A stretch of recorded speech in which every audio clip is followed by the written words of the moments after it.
Rashtrawadi Congress party के प्रदेश चिटनीस इरशाद जागीरदार ने देवपुर इलाके की धरती कॉलोनी में बोरिंग करवाकर फिर एक बार इंसानियत की मिसाल पेश की है। इरशाद जागीरदार ने पिछले काफी वक्त से दुलिया शहर के मुख्तलिफ इलाकों में मुसलसल बोरिंग करवा रहे हैं, जिसकी तादाद अब 500 के करीब पहुंच गई है। ये सभी बोरिंग इरशाद जागीरदार ने अपने जाति से खर्चे से करवा रहे हैं। इरशाद जागीरदार ने एक प्रोग्राम में बात करते हुए बताया कि मैंने जब धुलिया शहर के मसाइल पर नजर डाली तो मैंने देखा कि धुलिया शहर में सबसे बड़ा मसला पानी का मसला है और धुलिया शहर में अक्सर इलाके गरीबों के इलाके हैं, जिसके बाद मैंने पानी के मसले को कम करने के लिए शहर भर के मुख्तलिफ इलाकों में बोरिंग करवाना शुरू की है।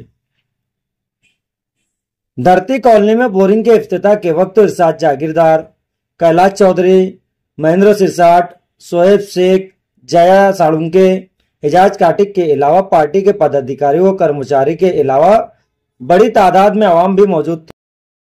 महर्षी व्यासनगर धरती कॉलनी आणि सुयोग कॉलनीसाठी आम्ही मागच्या 2 ते 3 महिन्यापूर्वी इरशाद भाई यांना जेव्हा जेव्हा एकदम तडाखा चालू होता शहरामध्ये 22-44 डिग्री सेल्सिअसचा, तेव्हा आम्ही बाईंना अर्ज केला होता की आमच्या इथं जे आम्ही वृक्षारोपण केलेलं आहे, आमच्या इथं जे झाडं लावलेले आहे त्यांच्या संवर्धनासाठी एक बोरिंग करून द्या, तुम्ही शहरभर बोरिंग करताय।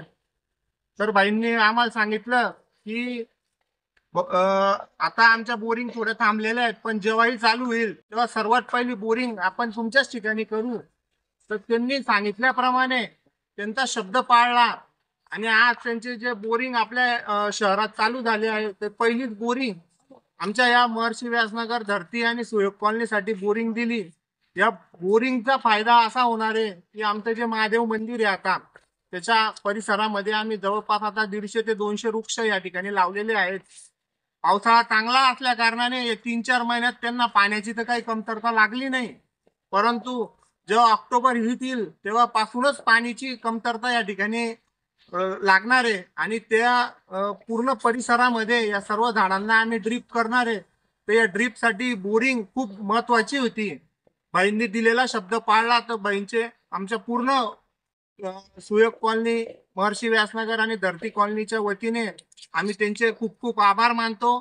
त्यांच्या दिलेल्या सहकार्याबद्दल आम्ही त्यांना धन्यवाद करतो। जय हिंद, जय महाराष्ट्र।